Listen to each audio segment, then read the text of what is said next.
this is a bit of a new kind of video for me.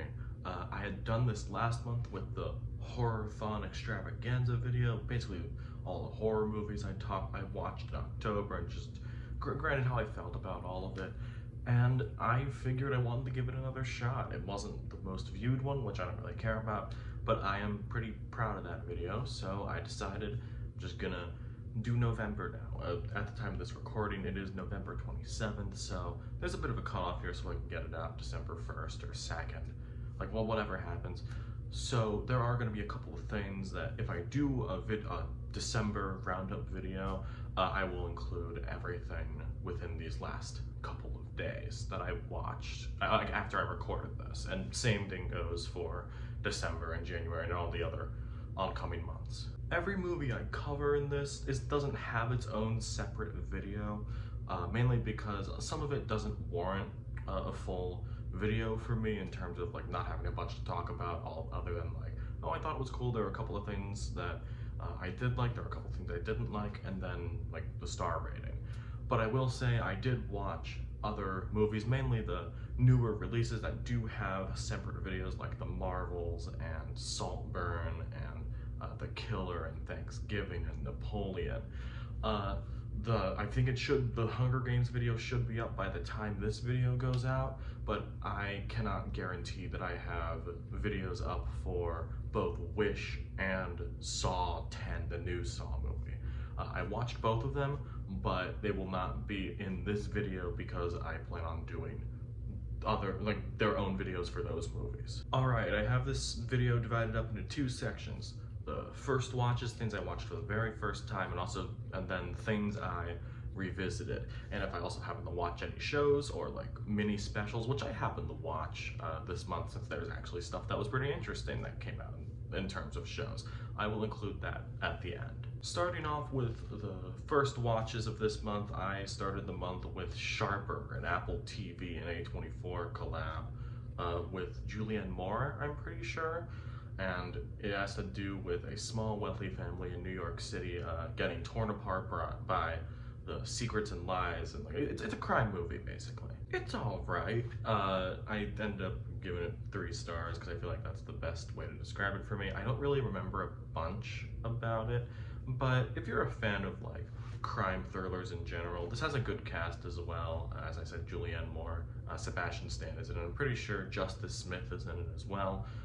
If you like a good cast and you like a good crime thriller, and if you have Apple TV, I'd give this a watch.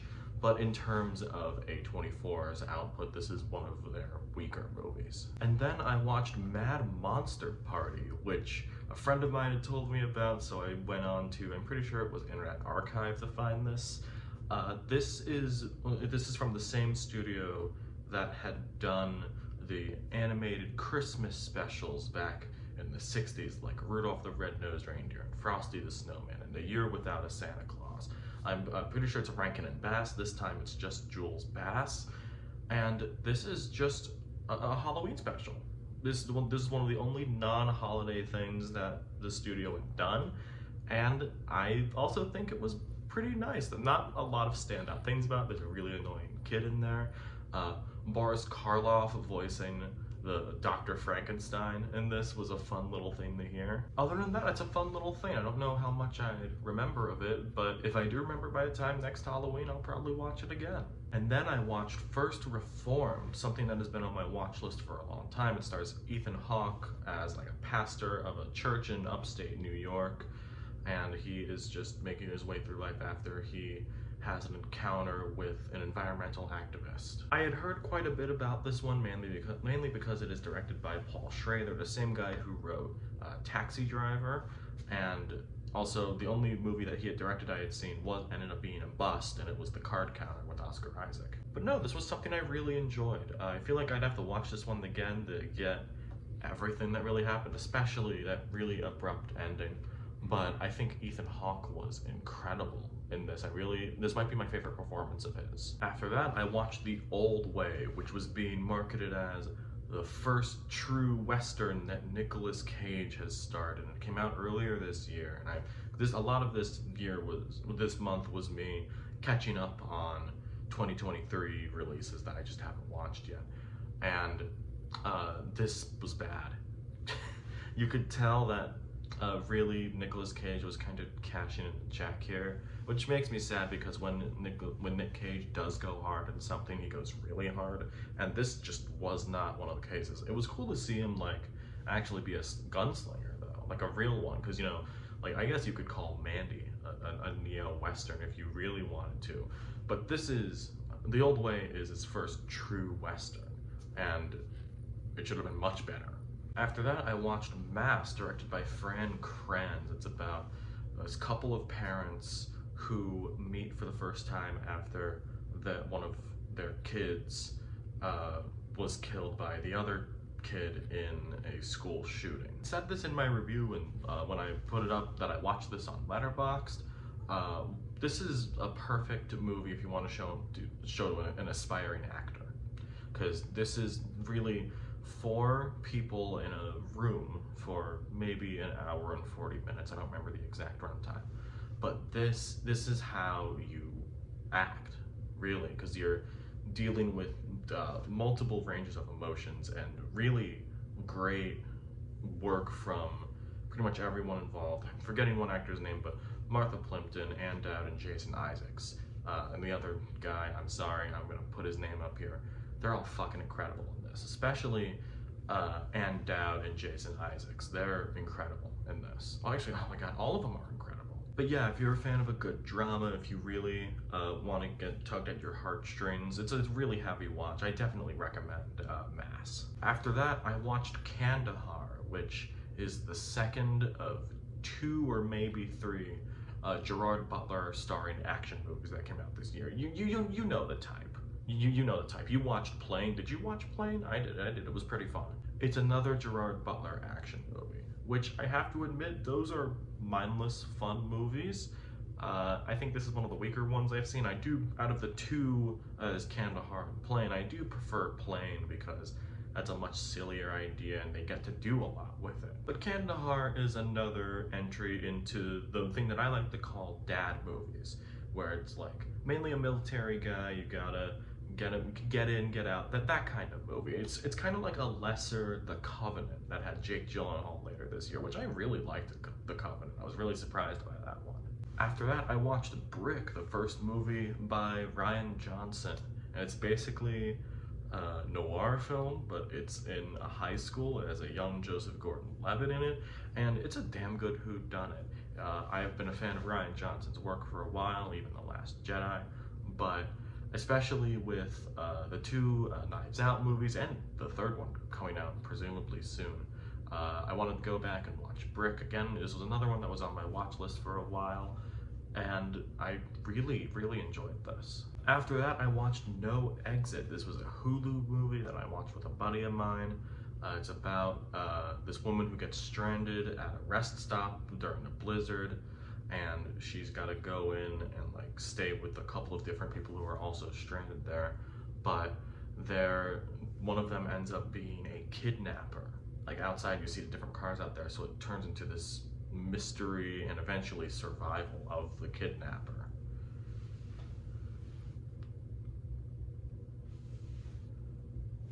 It's a very interesting idea for a movie. There's also a subplot about drug addiction, and I think that was a little, I guess I don't really want to say contrived, but it felt really forced, and I feel like that aspect of it kind of could have worked in another movie. Just putting these 2 ideas together didn't really make for the best, but it was an enjoyable enough movie. I liked the lead performance from Havana Rose Liu, who is in Bottoms, I'm pretty sure. I still need to watch Bottoms, but seeing her in this, it's kind of getting me to watch Bottoms a little more. After that, I watched Phantom Thread, directed by Paul Thomas Anderson. I've been going through some of his movies. I've seen a lot more than I thought I did of his, so I don't have too much left. I've seen a lot of the heavy hitters from him, and I think this is easily my favorite of his. I can't even really place it right now, but I loved Daniel Day-Lewis as Reynolds Woodcock, which, amazing name as well. Also, Vicky Krieps was amazing in this. I was kind of surprised that this ended up getting Oscar nominations, because by the time I got done watching it, I had that feeling of, wow, this is some amazing stuff, that I feel like the Academy might have looked over. But no, that's not the case. For context, my favorite before this was Punch Drunk Love, at least of Paul Thomas Anderson's work. It was Punch Drunk Love. I really like how PTA writes love, and I feel like Phantom Thread is the best example of this in the best and worst ways. But I really feel like it just worked incredibly well for me and it won me over. After that, I watched Begotten. If you see this poster, who knows if I can even show it. But I feel like if you've been on the side of like top 10 creepiest things you've seen on the internet, you've probably seen this picture before. It was the middle of the night and I decided to watch this. This is pretty much an art piece, more of an experimental art piece than a movie. I pulled up the synopsis here and it says that Begotten is the creation myth brought to life, the story of no less than the violent death of God and the rebirth of nature on a barren earth. And that image you always see of the guy rocking back and forth in a chair with blood in there, yeah, that's supposed to be a dying god. But yeah, I'm pretty sure that I just watched this for the sake of, hey, I watched it, but I enjoyed the experience, I suppose. I don't really care about it that much, but there's a lot of images in there that have stuck with me, so that's what warranted the 3.5 stars for me. After that, I watched The Machine, starring Bert Kreischer, and I think this is one of the worst movies of this year. That statement right there is most probably because I didn't find Bert Kreischer funny in this. I had always known the name and also the bit that he has about going to Russia and being the machine and doing all this stuff, which admittedly I think it's a novel idea to turn a bit, if you're a stand-up comedian, and turn a bit that you have and flesh it out into a whole movie. That's a novel idea. I don't think I've ever really seen something at least to this scale. Not even Mark Hamill could save this. It's the worst example of a phrase that I think I've said on this channel before. A comedy that's not funny is one of the worst things to happen to a comedy. And this is a prime example of that, unfortunately. I do know there's an audience out there for Bert Kreischer, and I know that there's a lot of people out there who think they're funny, that think that he's funny. And I bet they watched it and had a great time. I did not, though. After that, I watched The Favorite, the last English language Yorgos Lanthimos movie that I wanted to watch before Poor Things comes out next month. I got to really watch this. I had seen The Killing of a Sacred Deer and The Lobster already. I prefer Killing of the Sacred Deer over, honestly, all of the movies I've seen of his, including The Favorite. But this is such a strange movie. I love Emma Stone and Rachel Weisz's. I love their performances and especially their physicality. The same thing goes for Olivia Colman, which I know this was the first time I had heard her name, or at least back when this came out, when she won the Oscar. It was a big surprise. That was the first time I had heard her name, and yeah, I get why she won. This is one of my favorite performances I've seen in a long time, and her playing Queen Anne is nuts. I'm thinking about what movie I should watch of his in Greek. I'm not entirely sure if I'm gonna get to it before I get to see Poor Things, which I'm pretty sure is coming out around the holidays here in the States. So I gotta figure that out. After that, I was with the cinema club at my film school. We always have a great time, and the last time I was there, we only had one meeting this month because we were admittedly really busy. We watched Taste of Cherry, directed by Abbas Kiarostami. It's about a middle-aged Iranian man who is pretty much set that he's gonna kill himself, and he's going around trying to find someone to bury him once he is dead. If you know what this movie is, this latest take I'm gonna say is probably gonna be the hottest take of the video, because you know, you see the rating right there. I didn't really care for this that much, which I know, like, this is a staple in Iranian cinema, which is a blind spot for me. This is probably the first Iranian movie I've seen, and I think the idea of minimalist filmmaking, I really appreciate, and I appreciate this from a filmmaking standpoint, and just everything about that is great.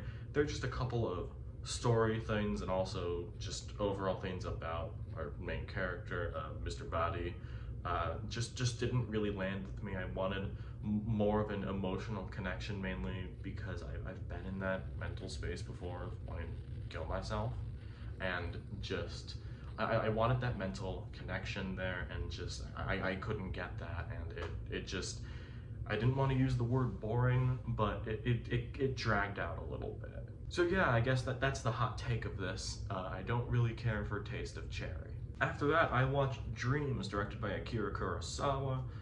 This was one of Kurosawa's final movies based on, you know, his dreams. It's technically an anthology movie with a very, very loose connection, mainly in some of the same actors are in them. I had to watch both Rashomon and Seven Samurai during one of my early film classes, so I had the knowledge of who he was, and I had seen what's probably two of his more popular movies, especially Seven Samurai. But Dreams might be my favorite out of those three, especially, mainly because I'm very much a visual guy, mainly because of this movie's use of color.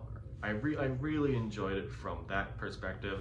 I was watching this with my dog, as well as the next movie that I'm going to mention, and also he was really into this, and he was hopping around, just enjoying the music. It was real fun. That kind of helped with it though, but I still really liked it. I also always appreciate a Scorsese cameo. That's always nice. The next movie on that double feature with the dog was Eastern Promises, directed by David Cronenberg, a completely different movie from Dreams. It's basically a mob drama about this midwife who gets a journal from a dead Russian teenager, and it ends up being a tie to like a lot of things I can't say on YouTube in terms of being involved with a violent Russian family. And with Dreams being my favorite Kurosawa, I also think Eastern Promises is my favorite David Cronenberg movie right now.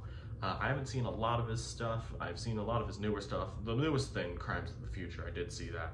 But this clears damn near all of them to me. What really helped this out for me was the atmosphere of the entire movie, of what's basically London, and just how damp and cold everything is, and it really added to the story. Naomi Watts is great in this. Viggo Mortensen is great in this. Vincent Cassel is probably one of the best actors in this movie, which is crazy when you're standing next to Naomi Watts and Viggo Mortensen. But I really love Vincent Cassel's performance in this. I don't know, I guess I'm a sucker for a good mob drama. Although I never really knew David Cronenberg did this, I kind of realized that this was Cronenberg in the middle of watching it. And it was nice to see that, like, I kind of realized that, oh yeah, he can do more than body horror. Although I did watch Cosmopolis with Robert Pattinson, and that was also a weird one. Kind of like Taste of Cherry, it's in that same ballpark for me. After that, I watched Belly, directed by Hype Williams. Another one that's been on my watch list for a while. It stars Nas and DMX. Tommy Bundy and Sincere, they're best friends. They also happen to be criminals and like infamous gang members, and this shit was cool, man. I really need Hype Williams to direct another movie, because he's done a bunch of music videos. I'm sure you've seen a lot of his music videos, but especially that opening scene in the club. I know that other people have said this because I've looked at it. It almost felt like it was out of a Stanley Kubrick movie. It was really incredible stuff.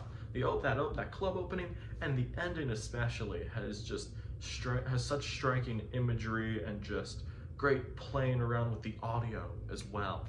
Really great stuff. I don't know if I really expected much from the acting, but it's two completely different ends of this, with DMX actually being great in this. I really love DMX's performance, while Nas's performance, I love his music. He's awesome. Not that great of an actor though. Although he does make up for it because he wrote the story for this. So it balances out. I debated including this next one, mainly because I had just discovered that it even existed, and I was really curious to see what it was. I had watched the visual album, like the visual component to the Ghost Pop tape, the Devin Hendrix album, also now known as JPEG Mafia. The project recently came across its 10th anniversary. It got remastered. I had heard the original version a little while back, and I really liked it, but the remaster's also good. Then I had found out that there actually was visuals edited and directed by Peggy that was only available on a DVD. There weren't many copies pressed. I'm sure, like, if it's up on Discogs, it's gonna be thousands of dollars. But there was a rip of it that was on archive.org, so, Internet Archive, just like Mad Monster Party. So I decided to look at that, and it's just porn. I remember I was sitting there wondering, oh, I wonder why I haven't heard about this. It's not up on YouTube or anything. It's just porn. Outside of that, there are also animated sequences tying in like visuals from anime. There's also damn near an entire WWE match in here. That was also a fun little thing, as well as little video diaries as well. I guess if you're a sicko, you can watch it. But I would recommend, out of like the songs itself, I would recommend hearing Sakura and his cover of Call Me Maybe by Carly Rae Jepsen. I might prefer it to the original, if I'm being totally honest, but this is the perfect epitome of that one picture where the guy leans up on the window and he's going, yes, yes, and it says sickos on his shirt. This is the epitome of that. After that, I watched The Game, directed by David Fincher. I'd watched The Killer earlier this month. I wanted to slowly round out the rest of David Lynch's movies. I've seen a good chunk of them, but there's a lot of earlier ones of his that I haven't seen yet, and The Game was one of them. It stars Michael Douglas as a banker who gets a present from his younger brother, which invites him to this unique game, almost. It's called The Game. And nearly instantly, it's like bleeding into his reality. There's so many things that depicting of like, oh, what's real, what's not real. And it is a very, very good mystery thriller. We mainly focus on Michael Douglas, but Sean Penn pops up for a little bit, and it's nice to see him. But the big takeaway was I really liked Michael Douglas in this. This is one of my favorite performances of his. I really want him to team back up with David Fincher again. Although off the top of my head, I do not remember if they've done anything else together. But whatever David Fincher does next, get Michael Douglas in there. That was like a pairing that I never really saw coming, and I really enjoyed it. I then watched The Hate U Give, which is based on a book. It has to do a lot with police brutality and the whole thing of race. It came out in 2018, right when it still is a hot button issue, but right when it was really becoming big. I really liked Amanda Stenberg's performance in this. It was nice to see her outside of, I don't know, the Hunger Games. I know she's been in other things that I've seen, I just can't remember any of them. Admittedly, I did have to watch this for a class, so it felt more like work than anything. But it was still really nice to see. I think Anthony Mackie did a pretty good job as well. And obviously, as, you know, someone with this color of skin, I think it did a pretty good job of representing what was happening in the late 2010s in terms of how race relations in America have been fucking demolished at this point. And it was a good watch. After that, I watched Melancholia, directed by Lars von Trier. I'm diving back into him again because I wanted to see if there was still a movie of his I liked after really loving The House That Jack Built and then hating Antichrist, which I talked about in the October video if you want to go back to that. It's about two sisters played by Kirsten Dunst and Charlotte Gainsborough that they have a strained relationship, and it's being pushed to the brink as a mysterious new planet called Melancholia is getting ready to collide with Earth and everything. I suppose my favorite part about this was the acting, especially from Kirsten Dunst. I feel like there was a lot that we had to pull from. This was also a really sad movie, probably the hardest watch out of everything, including the Ghost Pop tape. It really had a lot to deal with depression, although I do think the depiction of it was pretty realistic, and that really helps with Kirsten Dunst's performance, mainly because she just knows what she's doing, and especially all the different reactions to it, whether it's from her fiance and husband, played by Alexander Skarsgård, to her sister, played by Charlotte Gainsborough, and even Charlotte Gainsborough's child, talking with Kirsten Dunst. It all felt surprisingly accurate, and it kind of shook me to my core for a little bit. But other than that, I just thought it was a little too long. I guess that was the same problem I had with Antichrist. They didn't really have that problem with the house that Jack built because I was really into that one. But I just that's I'm having the same issue here. Although I did really end up liking this much more than Antichrist, but it didn't reach the same highs as the house that Jack built. After that, I watched Polite Society, another new release that had come out a couple months ago. I actually got invited to see an early screening of it, but I couldn't really make it to that. It has to do with a martial artist in training believing that she must save her older sister from an impending marriage. So they attempt to pull off a heist to try and stop this wedding, but of course, there's so many, well not of course, but there's so many other weird odds at play here. It almost feels like the one thing it did remind me of, which I'm sure I'm not the first person that said it, is Scott Pilgrim versus the World. And it had that vibe almost in the editing. It felt like a mishmash of that and I don't know, Kill Bill style intertitles and editing. It was cool stuff. I don't remember her name off the top of my head, but I really liked the main actress who played Rhea and Ritu Arya who played her older sister. They were really great too. It really felt like an ode to those old, like, I guess Bollywood or Tollywood, and just like those kind of little action scenes, which admittedly I said that and I'm not too familiar with it. But I feel like it had a very fun vibe to it, even though it didn't really connect with me on every level, but I still had a lot of fun with it, and I'm glad I got it recommended to me. Rounding up the first watches, I suppose if I'm including the Ghost Pop take, I might as well shout out the Scaring the Hose DLC pack visuals that came out, the JPEG Mafia again, with Danny Brown. They put out an album earlier this year, and a couple months after, they actually put out an EP of like cut tracks from that album, Scaring the Hose, so that's why it's the DLC pack. And it came out with visuals, and I completely missed that.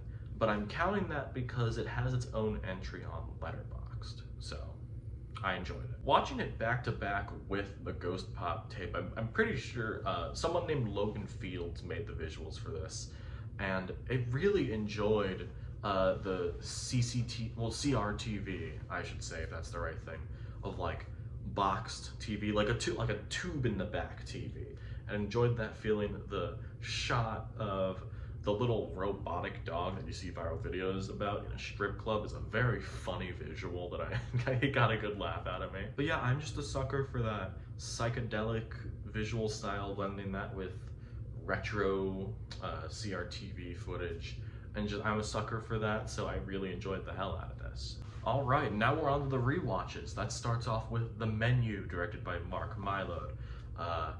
This is the second or third time I had watched it. I saw it once in theaters, and this might be the second time I watched it. So I'm gonna go with third viewing of the Menu.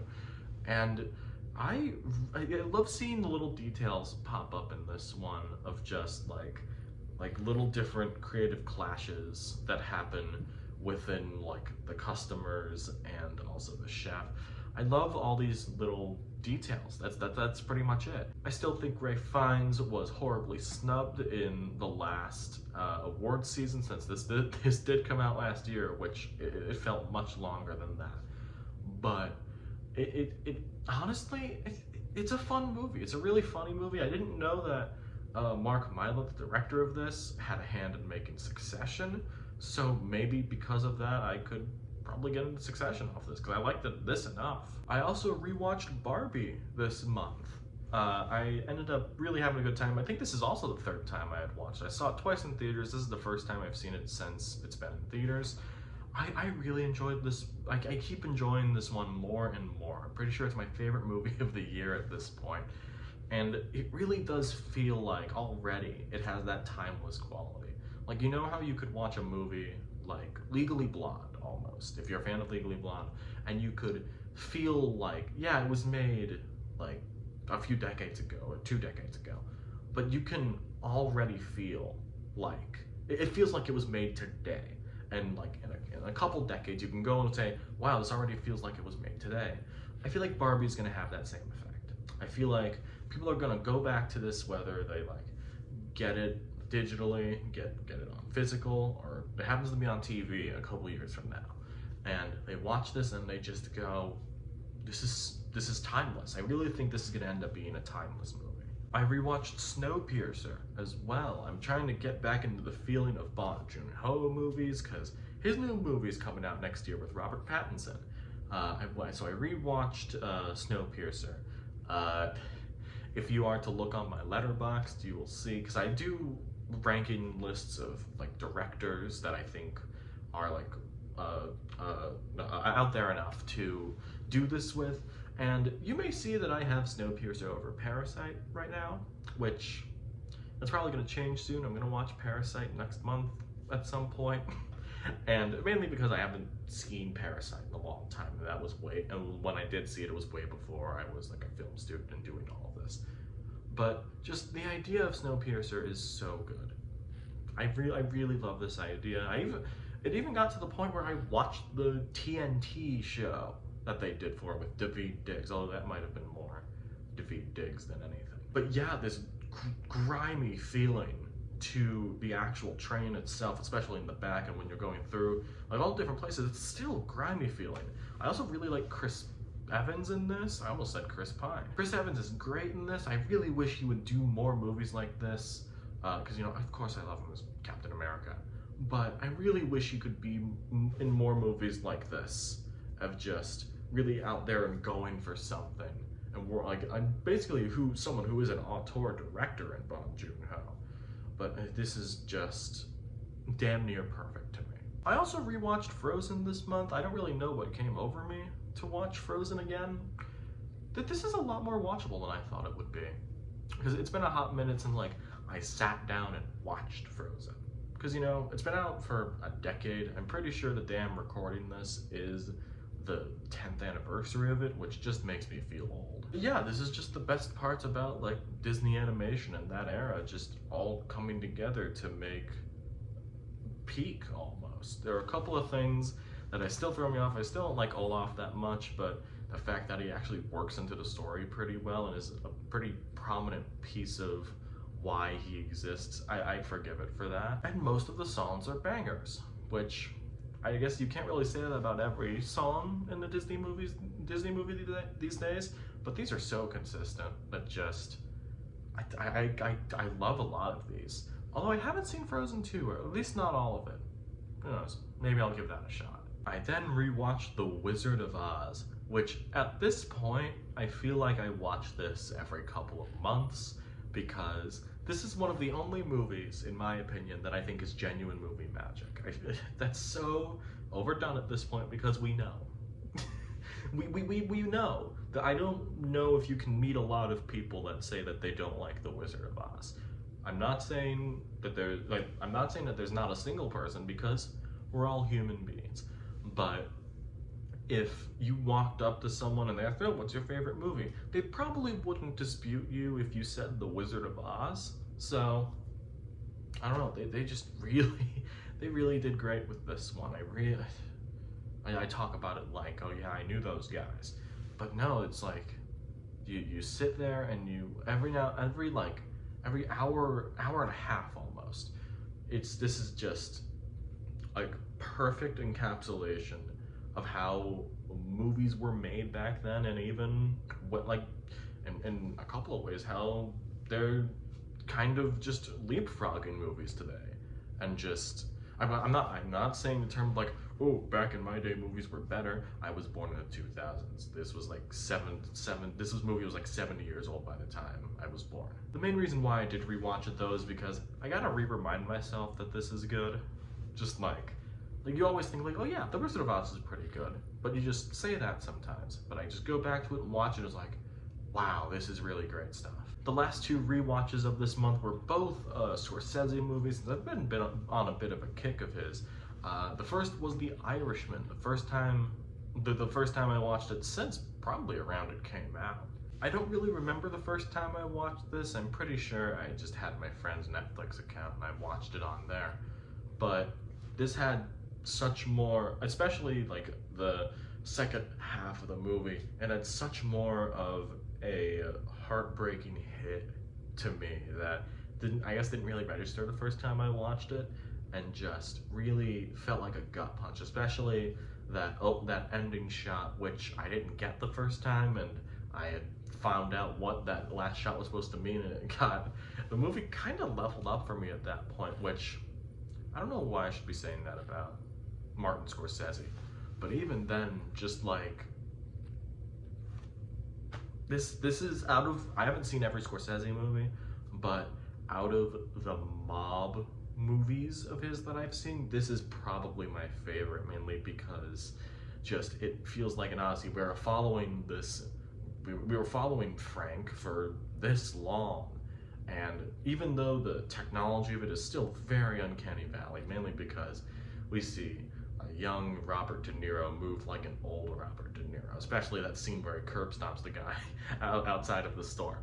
But that's a little off-putting, but mainly everything outside of that, it feels like true immersion that you don't really get often for this kind of movie, and I really respect it for that. The second Scorsese movie I watched was Silence, and this was a rewatch. I watched it for the first time maybe a year ago, and I came back to it like late in the night because I couldn't sleep, so I decided I'm gonna watch this. And not only, this might be his best.